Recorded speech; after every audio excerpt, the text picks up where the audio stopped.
Thank you for staying with us. The federal government has ordered specialized strategy in quelling the tide of killings and other forms of insecurity in Borno and Benue regions of Nigeria. This resolve dismisses the Senate's decision to hold a two-day national security summit as a measure against the surge in violence.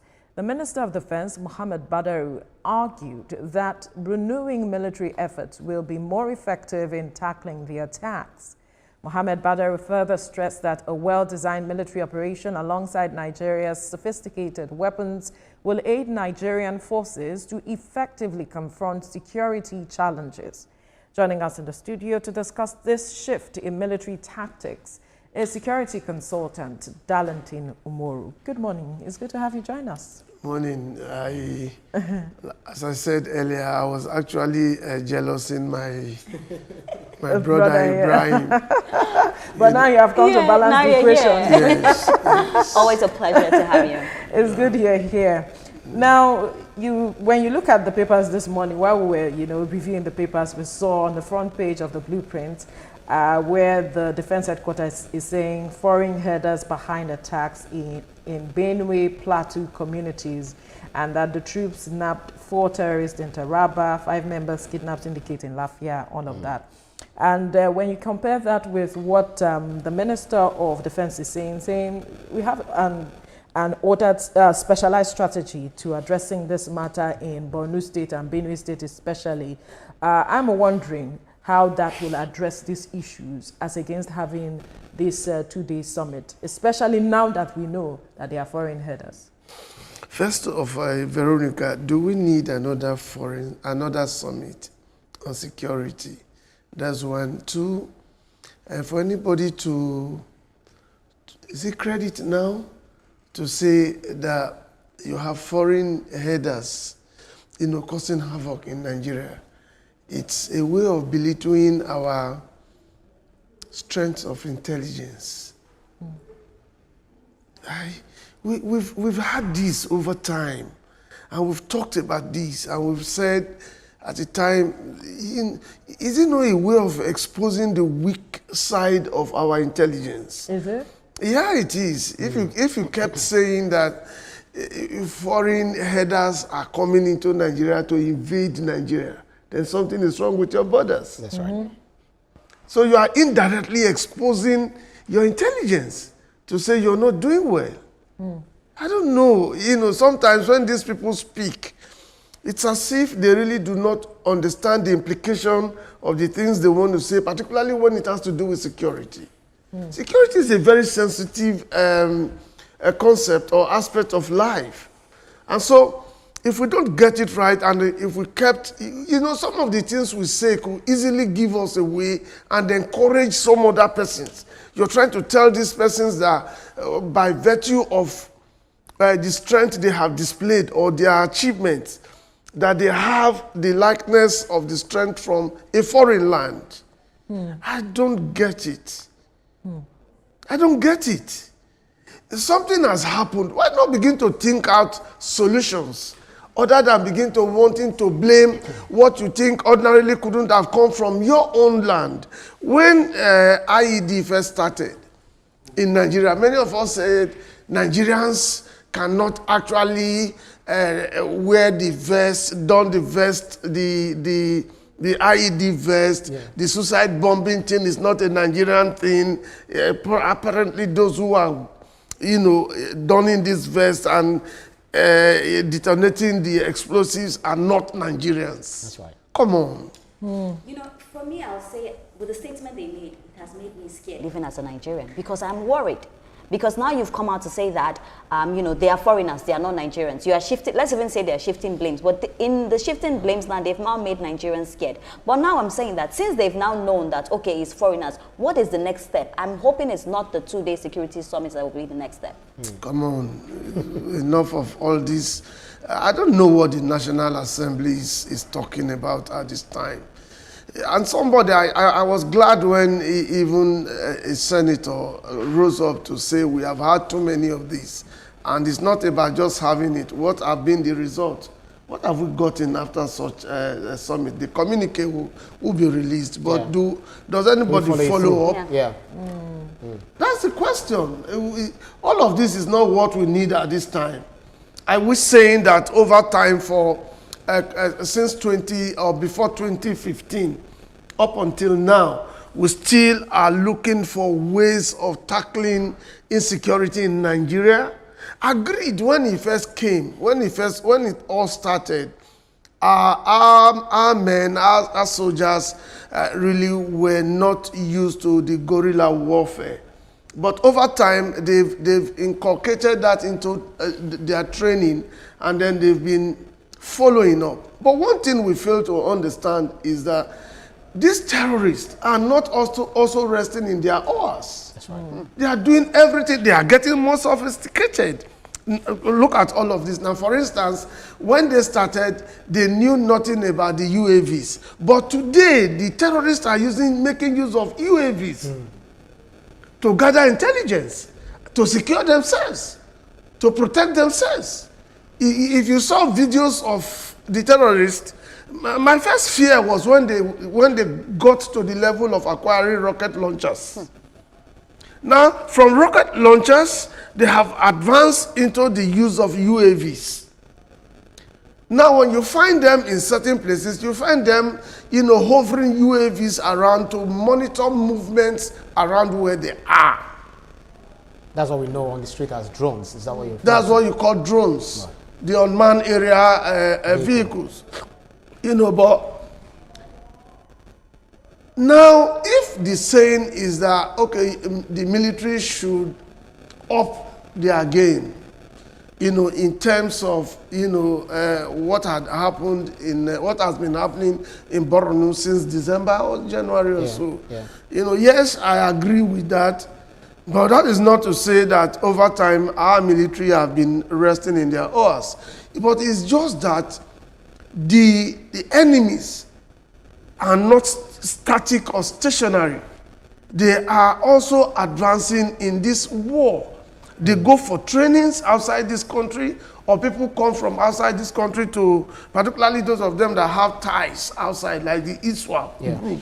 We all know there are ties, to bigger terrorist organizations in Far East. As much as they are advancing, our military are also advancing.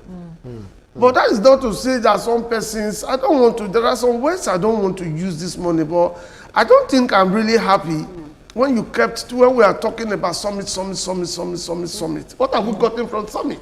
That's right. Those summits, are they, what the money for the summit, why not pump it into these military men to go for advanced trainings? So if you look at, we've budgeted several amounts of money, monies for, prosecuting security in our country, from billions. I think the last budget is something close to 4 trillion naira, by this administration, which seems to be the highest so far. So all of the monies we've budgeted, and then we've been trying to decimate or destroy these terrorists, but they still, remain hydra-headed, resurfacing and all of that. You just mentioned them acquiring drones and things like that. Could it be that the strategy, because even you had talked about strategies several times, where you say we should not only use the kinetic, rather we should also adopt non-kinetic approach in tackling this. So could it be that whether the kinetic, non-kinetic, the bombardment and all of this that we've been doing are not just enough? Because they say, according to Peter Drucker, saying culture eats strategy for breakfast. So could it be that we are going back to what we used to do, even though we say, yes, we have a new strategy, we want to implement it, but then we just go back to our old ways? So is that what is now fueling the strength of these terrorists? When you say our old ways, I get confused. The two approaches that are used for our times of war, the kinetic and the non-kinetic. One is the use of force. That's the kinetic. Yeah. The non-kinetic is when you say, come, let's judge. We saw what a certain General Irabo achieved with the non-kinetic approach when on the corridor, the Kaduna corridor, the train bombardment by the terrorists and the kidnap of right. all of those persons. It got to a time where those who had the means were able to pay and got their persons out, but those who couldn't pay were languishing there, and the torture was too high. At that point in time, we saw that a rabble at that time had to institute or constitute a committee and, you know, ask them to negotiate with the terrorists without making payments. And at the end of the day, we saw that all of the captives were released, you know, after that discussion. Well, details of how that discussion went was not released to us, but we know the presidency has them. But these are basically the approaches. But so far, I do not think the non-kinetic approach has worked with ISWAP and Boko Haram, but it has worked more with, well, the bandits who are also terrorists, you know, in this instance, in their own respect. But ISWAP is a deadlier terrorist body. That's why when they first launched on Sambisa, what they tried to do was to have control over Sambisa. And then they had to attack Boko Haram, who were the first inhabitants on Boko Haram, a terrorist group. And of course, you know how that helped the Nigerian military. Right. I've talked about that severally. Don't make me sound like a broken record this morning again. And that helped us because there was some quiet. And then Borno was, the military had to largely employ the use of technology in Borno. Almost every nook and cranny in Borno had the feeling of technology, and so that was helping the military monitor the movement of this person. But even so, the struggle over who takes over Sambisa also helped us. When ISWAP took on Boko Haram, we had so many Boko Haram leaders surrendering. Those of them who said they would not serve under ISWAP or, well, want to be belittled by the strength of ISWAP. That, of course, also took the life of the leader of Boko Haram, Shekau. You know, we all remember all of that. All of that is history now, but I don't see how that could really, the non-kinetic approach would really work against ISWAP, because they are out and they are out and they are advancing. You know, of course, I talked the last time I came here about their advancement. The use of the vehicle IEDs also, which they are also deploying. They have advanced from the use of mines. Of course, recently they used that same mine in the dam on the Damboa Road, that is usually cleared almost every day by the military. Even after the clearance, we still had that explosion that took the lives of so many lives of those commuters. When they talk about strategies, now, new strategies, yes, I think we need advancement, but forgive me, those advancements are not the kind of things you come on television to talk about, because these same persons are watching. Right. And so you could also, the best we can be talking about is the advancement or the new strategies of the terrorists, so that our military, beyond what they from intelligence have gathered, will also be seeing or be hearing, and then to add up to what they are putting together to fight and bring down these terrorists. Right. Now, you mentioned earlier that instead of having a two-day summit, which the Minister of Defense is also not in agreement with, that we should instead put that money into capacity building, so to speak. And I'm wondering if beyond strategy, capacity building is also a matter here. I don't know, when you talk about strategy, strategy is key. But strategy, does it have to come from summit? That's my challenge. And we've had several or series of such summits, and I do not see, I've attended some, I've been a part of some, but I've not seen. I have moved away from the matter of having a summit. I'm saying the issue you raised, talking about the need to plow that money into capacity building of our military personnel. Is that a challenge here as we speak in terms of in our fight to dealing with these issues of insecurity? Beyond the strategy that you said you don't want to talk about, capacity building, is that also a problem? It will only become a challenge when such monies are consistently being spent on summits. But if you deploy them to welfare and capacity building on the part of the foot soldiers, it will take them a long way. Morale in the military, moral boosting is key. It's what the soldiers need to rise up to the occasion. That's why I'm saying that I'm one Nigeria standing alone, a lone ranger, maybe in this instance, talking against the summit. Channel that money into a capacity building, give them a training, send them out for trainings to places where they can understand strategies on how to conquer this insecurity. That's right. And then improve on the welfare of the soldiers. You know, in addition, set an example by taking care of those heroes who have gone down. What do you do with their families? Do you just chase them away from the barracks? Right. At the end of the day, what are you providing for them? How are you taking care of their families? So that those who are alive will know that in the course of laying their lives down for you and I, if anything happens, their children and families will be I get your point. Sorry, Ria. I get your point, but you haven't answered my question in terms of the capacity of our military personnel. Do you see a challenge with it? Is this something that has to be improved upon as we speak? Do you have concerns with it? That's the question, really. There's something deliberately I don't want to talk about, and you're trying to drag me into it at all cost. I think we should leave it the way it is. Okay, I'll leave it then. Yeah. We should ask it again. No. It's a sensitive matter. No, he has answered. He has answered. You see, there are things when it comes to issues of security. There are things you shouldn't say to demoralize those of them who are there. You know, rather say those things that will encourage them. Encourage the government. The government is trying within the limits, you know, and the persons who are there, they are also trying within their limits. They may not, 100% be up there.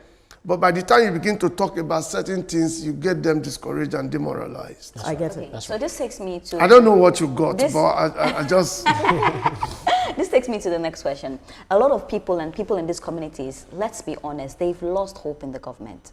Let's be honest, because they've seen this happen over and over time again. We've seen Benue, we've seen, a lot of places, Port Harcourt, so many, of all this insecurity. When you say government, are you talking about security agencies? The security, like they've lost faith because we keep saying, oh, they'll do something, you've said, and you're not the only person disagreeing with the summit. A lot of people, I disagree with the summit. I don't think we need a 2-day summit, to tackle this. But how can the government and these security agencies now let people trust them again? Because we need to even rebuild trust, because these people actually have no trust on them. I don't think we've got any choice here.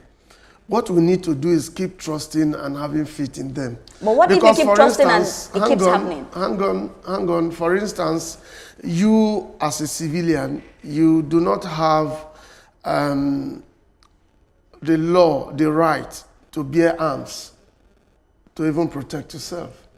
So that responsibility is bestowed on a class of persons who will go out there and, just like you and I are talking here, under this roof, there are persons who have not seen roof within close to 6 months.